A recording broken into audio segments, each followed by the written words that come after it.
Hello and welcome to Sean White's Solar and Energy Storage Podcast.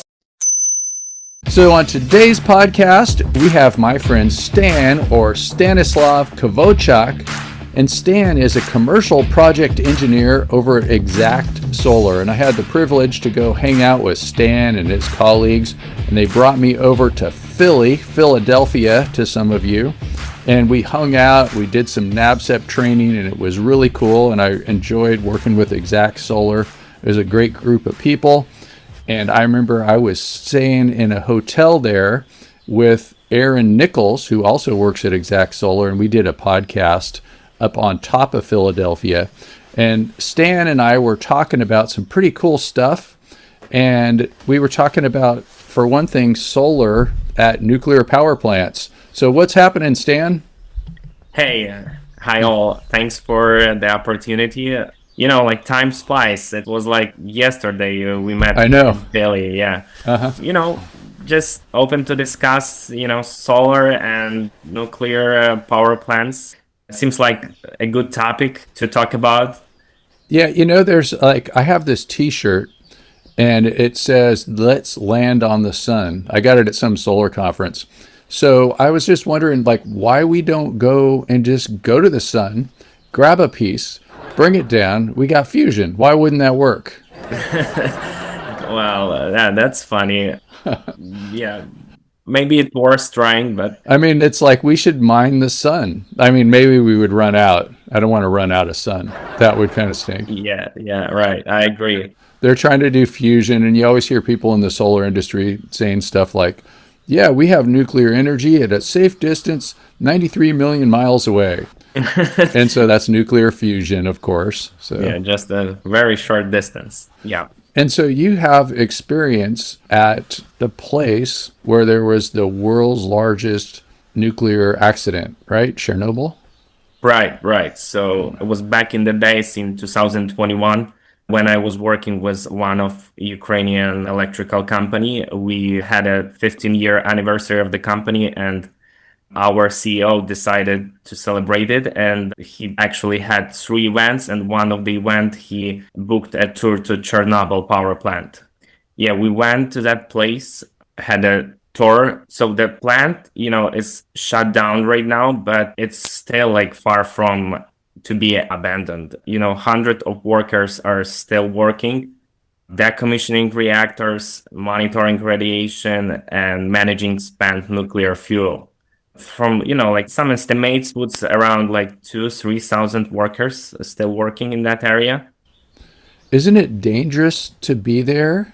Or maybe it helps evolution happen faster. I've heard that there's dogs and animals there that they've kind of mutated, and mutations make things evolve faster, right? Like 1 in 10 mutations is good. So maybe 9 dogs die, and then one of them has this superpower, and that's what made Spider-Man. Wasn't it Yeah. a radioactive? I like your sense of humor. It's more, rumors. It's not a real fact. Actually, the nature is very pretty in that place. What was exciting to see, animals. There were a lot of fish. There was, cooling pond around the nuclear plant. And there were catfishes around 10 feet tall. And Whoa. large catfishes. And tour guides, they feed them with bread. There is a metal bridge, and when you walk to that bridge, so those fishes, they track people and they are expecting to get some food. So it's, exciting to see them. So it's kind of cool spot for tourists. Yeah, it's kind of ironic that you have on one hand something that's very bad for the environment, which is a nuclear accident, and then it can have some benefits because it keeps humans away. And humans are not eating the catfish because they might have some kind of poison in them. Right. And then it brings back nature to Correct. without humans. So Yeah. I agree. Yes. Yeah, the fishing is prohibited in that area, and hunting, all that stuff. And so it's, as you just said, exactly, it's keeps the nature and this area growing. And Yeah, that's a positive thing. Once again, how long ago was it that you were there? It was 6 years ago, So that was obviously before there was a war. the full scale war, right? Yeah. And so at that time, I guess Ukraine was running it and is now Russia. No, no, that's incorrect. So Ukraine is still running it? still I'm not sure. running. Yeah, Okay. Russia. So in the beginning of 2022, when the full scale war started, so Russian forces they occupied that exclusion zone, and our workers were trapped and forced to work extended shifts. But like luckily our Ukrainian armor forces they kicked them out. So right now it's under the Ukraine's control. Okay. Yeah, I remember reading some stories about like they were coming in and digging trenches, Right. and it's like not good to be digging up radioactive soil because Yes. you're just disturbing the soil and you can breathe it in and Exactly. all that. Yeah, they dig trenches, like to build some secure area. And when you're digging and you're going deeper, deeper to the ground where this actual radiation sits, so it's very harmful for your health. So I'm like pretty sure they got a lot of radiation. So why are all these thousands of people working there? Is it making power still? So it's not making power, but it's kind of like a long-term decommissioning process. So, the reactor number 4, it's exploded in 1986, and first reactors, they continued operating for years afterward. So after it blew up, they kept operating it for years. Yes, 3 reactors were operating, and the last reactor was shut down I believe, in 2000 here. So it went from 1986 to 2000, so about 14 years. Correct. They ran Yes. it after it was this, worst nuclear accident in history. That's kind of surprising. Yeah. And if they did it that long, then why did they shut it down? I think that's because of some sort of international agreements, and that's because, we have a 30 kilometers, restricted zone in Chernobyl, Pripyat area, so people cannot actually leave. And so basically, it's more about the agreements, I think. So, and I know you work in the solar industry right now, Right. and I am on this award committee for the Smarter E, which started Intersolar. Now, Intersolar is part of the Smarter E in Germany because they, as time goes on, the solar industry also starts doing other electrical things like energy storage and electric vehicles and all that. And so I'm on this awards committee, and I have been for a number of years. And we gave an award some years ago to the Solar Chernobyl project. And that might have been actually around the time that you were there. And there's a megawatt of solar, and it's kind of convenient. I know the other worst nuclear accident over there in Fukushima, they also have solar. So you have all of this transmission infrastructure for electrical. And Exactly. I guess probably it's still even a node for sending electricity in different directions, even if it's not operating as a power plant. There's a lot of lines coming in and out. Right. So yeah, those people they are mainly maintaining those lines, and there is kind of like transmission hub right now, which allows flow electricity from eastern part of Ukraine to western, like transition point. And exactly as you just said, there is like a lot of unusable land which can be used for solar. And I know about that project. I believe it was built in 2018, and it was a 1 megawatt solar system. And from what I just read in the article, they built second solar system around zero point 0.8 megawatts in Chernobyl. Okay, that's Yeah. pretty neat. I remember when I saw that, I was like, oh, that's really cool. And I made a t-shirt. I made a couple of t-shirts. I think it was like Amazon or something like that. And you can give it a logo. So I went online, I found the logo, and so I have a Solar Chernobyl t-shirt. Oh, nice. You have to wear it for our call. Yeah, I know. I should have put it Yeah. on this morning.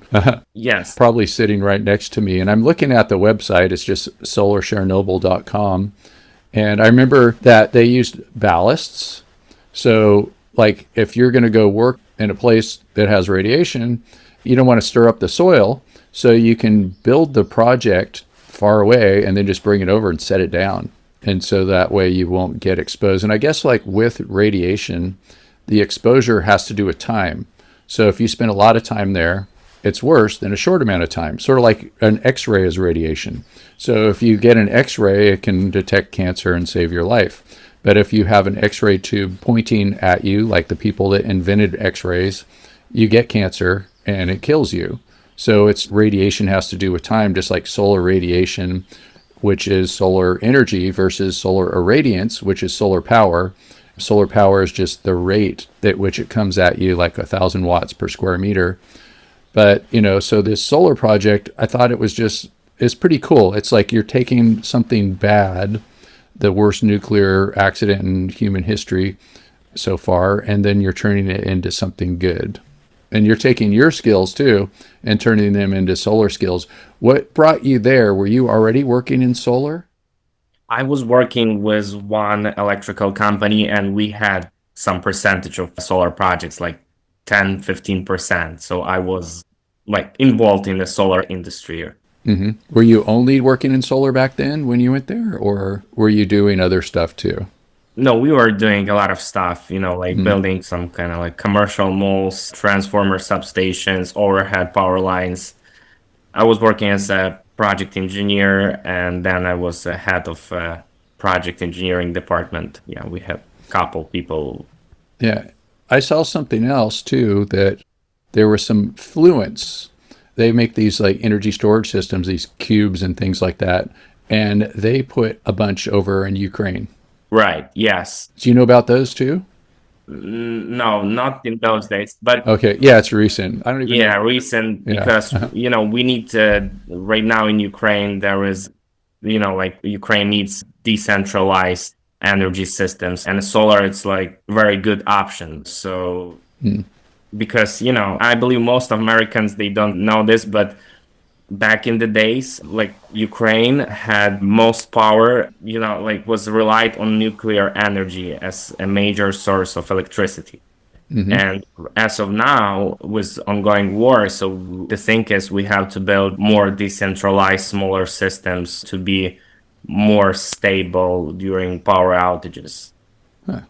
So just another benefit for solar and storage is it makes you more resilient if Correct. somebody invades. Yes, exactly. That's exactly how it's Because happening. I think even if you go back to World War II, I think that was a lot of what they were trying to hit was, energy infrastructure. Right. And so if you have it all spread out, it's kind of makes it difficult. Yeah, and like the interesting fact, when I worked in Ukraine, we monitored the production of electrical systems, and there was some information in open sources where you can find that when summer comes, they had to throttle down the nuclear reactors to allow solar to pump the electricity. Oh, Because, like energy, it's not something you can keep. You can keep it, but you have to have battery backup system, which are still expensive nowadays. I hope, in nearest future, the price for batteries will drop down and it will be more and more scaled. But yeah, that fact was I just described. So they had to throttle down the nuclear power plants to allow solar to go. we interrupt you for a very important announcement. Sean White's Solar and Energy Storage Podcast has been brought to you by Sean White's Solar and Energy Storage Podcast. That's right, Sean White is sponsoring his own podcast, and he wants to remind you to go check out some of his classes. You can go to SolarSEAN, that's Solar, SEAN.com, and then click on the links to check out his classes. You can check out his heat spring classes, and you can also hire him to teach classes for you, like at your company, something like that. Now back to the show. So with the people at the awards committee, we were trying to find out if Solar Chernobyl is still going, like if the war slowed it down, if a bomb landed on it or anything like that. Do you have any idea? Is Megawatt still producing? Still working, yeah. Okay. Still working, still producing power. It's a very good spot, unusable land. And as you said, like those transmission lines, it's a very good spot, solar, to be connected. So, and I hope not only 1 megawatt will be built soon in that place. Yeah, and today I was just looking, I just did some Googling, and it looks like, yeah, they're talking about United Nations doing a couple of megawatts over there at Chernobyl. And how is it that they can do solar installations and energy storage installations during a war? It just seems like a different hazard than we're used to. Usually people are worried about getting shocked and OSHA, but then, I think when the bombs are flying, the last thing you're going to be worried about is, regular OSHA safety requirements. Exactly. Yeah. So we have like nationwide alert system, and when there is a air siren, like, notifying people that missiles are coming. So we have some, procedure in energy sector. So all the workers who are working close to the energy infrastructure, they have to leave. Everything can just go away. So one of my friends told me that he was, no, not he, but his friends, they do some kind of like maintenance of coil thermal power plant, and there was a alert notifying that missiles are coming, and so they left the car, and they left the commercial technical car, and they took a own personal car, and they went out from that area, and the missile just hit that, like commercial car. So it Right was, where they were. yeah, right where they were, right. Wow, that's scary. Yeah. Yeah, I know even my mom, one of her first memories is like air sirens and turning lights off during World War II or around that time. So right where I live in the San Francisco Bay Area, it's kind of scary. It's like, This unfortunately, is how Ukrainian people live these days, unfortunately. yeah, I'm really sorry. I hope everybody's okay, your friends and your family, and I hope it ends soon. And Yeah, thank you. yeah. So that's something else that it's still working. It's pretty amazing that it's Yeah, still still working. working. Yeah, we have a lot of commercial and utility scale solar power plants in southern part of Ukraine, which operates right now. And I think I remember when at the beginning of the war seeing some pictures that people were posting where like a bomb goes in a solar plant and all it did was just turn off that little part of the solar plant. Because the way solar works, it's just distributed energy. You might take out an inverter or a couple of strings, but the rest of it just keeps on going. I guess they could maybe hit a transformer, but Yeah, you could even design it for redundant transformers or something too, or wire things back together. But energy is so important, I'm sure, especially during wars and all that kind of stuff. exactly. I also read some article that Ukraine signed a contract with Holtec International. You know about this company, which builds it's like small module reactors. It's kind of like small nuclear power plant. I know what they are. Yeah, I didn't know about it in Ukraine. And they actually, I was so surprised. So they're like headquarters. They're right across the river here in Philadelphia. The office is Camden, New Jersey, across the Delaware River. And they have their SMR 300 module nuclear reactor. I think they want to build this in Michigan. They want to build two of them. And I saw Ukraine signed a contract with SMR International, maybe to install a couple reactors in Ukraine. Do you know, are there any small modular reactors, SMRs, that are actually working right now that like people are using? Or is it just things that are inventing? I think it's like inventing. Yeah. Yeah. Yeah. One of the things about nuclear is like, since the day I was born, it was this great promise. And they kept saying like, and then when something broke and there was a problem, like 3 Mile Island over Chernobyl, Fukushima, and they would say like, oh, well, now we figured it out. That'll never happen again.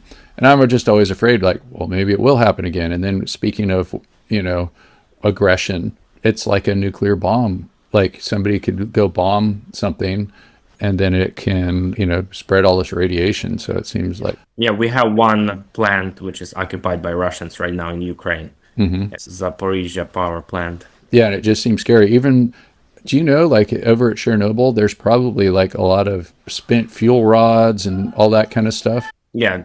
Right. There is a storage. So they keep that spent fuel in the storage and they maintain the, like radiation safety. And that spent fuel, even though it was used a long time ago, like maybe 26 years ago, something like that, it's still probably hot. Exactly. Yeah. And if they don't keep the cooling system, is it still dangerous enough to like boil over or melt down or anything like that? Or after 26 years, is it okay? I think it's still hot, and it's Mhm. like keeping all that, cooling system, it's very important. Mhm. And also they build this, but it's not about this storage, but that thing which is like behind my back, it's a new safety confinement, Mhm. which was financed by European Union and the United States. And I think it's actually one of the largest movable steel construction ever built in history. And they built it, and they slid it over the damaged reactor number 4 in 2016. Mhm. And actually, they made the reactor decommissioning system more safe and localized the radiation in that point. So it's like a big giant steel, like half Yeah, pipe tent or something like that. yeah. And what was it like going to Chernobyl? Like, there must have been all kinds of safety procedures. I'm sure you're wearing like something like a dosimeter, which is like measures radiation. Yes, Hmm. before you enter the zone, they give you the dosimeter.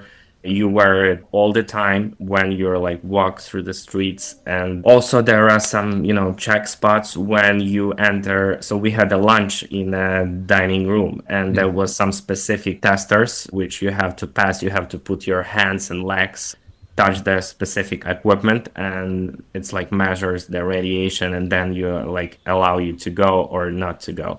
And also those dosimeters, when you finish your tour, you give them back, and they run it through specific probably software, and they, like see if you got a lot of radiation or not. Do you know like how much you got? Did they tell you? No, no, they told me like you're okay and you can Uh-huh. go.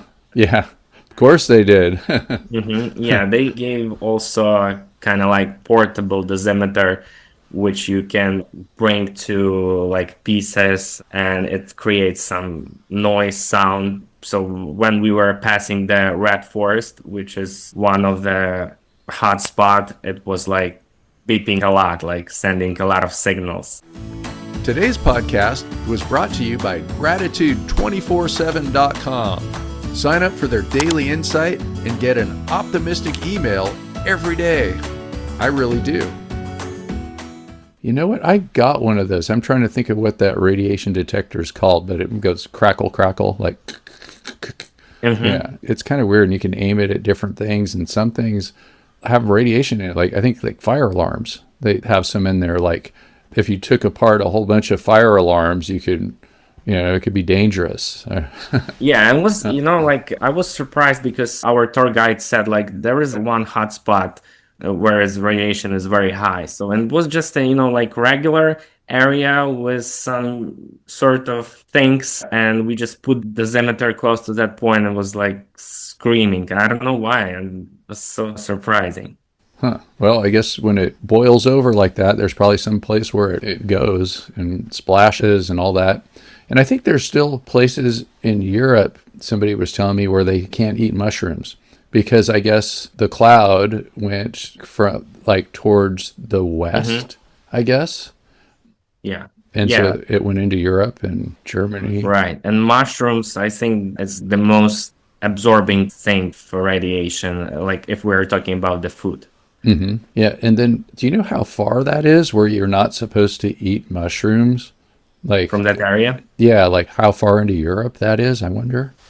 I can tell this information. Yeah, Yeah. that would just be interesting. Yeah. Also, we visited that. Remember, I talked to you like we visited that specific military sector in Chernobyl. It's called Duga, which Uh-huh. is like large 500 feet tall antennas and like 2,000 feet long. Was designed back in the days in Soviet Union. It was like probably to detect incoming intercontinental ballistic missiles. Hmm. So I read that interesting fact that some people like radio operators, they called them, it's kind of like nickname they gave it. It was like woodpecker because it produced like tapping sound on the short wave radio frequencies. was interesting. And it was like military objects, secret city. It's called Chernobyl too. Uh-huh. Yeah. And I think that power plant supplied a lot of power to that thing. Yeah, I remember going to this place in Berlin, and it was where they stacked up all the rubble from World War II. It was like a mountain. And then on top, there were all these domes that were used for like detecting missiles and probably spying and whatever it was. And it turned into be like this art place with all these murals and artists and cool looking graffiti and stuff like that. And we went there and it was pretty weird. And I remember like going in one of these domes and you make a little noise, and the way that it reflects, it's like it's pretty loud. Like it seemed almost like you clap your hands and then you hear like 100 claps, or all at once. It felt like the echo was louder than the source in some way, which doesn't seem possible, but Yeah, I know that because I also saw some, episodes on TV and read some articles. And when they turned on that military antennas, and like people from actually like military departments of different countries in Europe and also in the United States, they could hear that shortwave tapping from that thing. So for like, it was long uh, distance, like 1,000 kilometers, and they're able to detect those waves. really, like just with their ears. No, no, no, with specific Oh, equipment. Yeah, special equipment. yeah, Yeah, so I guess it would be like some kind of radar or something, like reading the echo, something like that. yes. Yeah, weird. Yeah, I'm glad that Cold War era is over, but I'll be even more glad when there are no more wars, especially in Ukraine. Do you ever go back? Or it's probably not a good time for a visit, I guess. Huh? No, I Yeah. didn't. So what are you up to over in Philadelphia with Exact Solar? I guess you're designing commercial solar projects? Yeah, we have a huge volume of commercial projects right now. Mm-hmm. Yeah, we have rooftop, ground mount systems. Yeah. Mm-hmm. And so why should people have Exact Solar do their commercial projects, to have you work on them, I guess, because you're really smart and a great engineer and can help them out. Yeah. Thank you.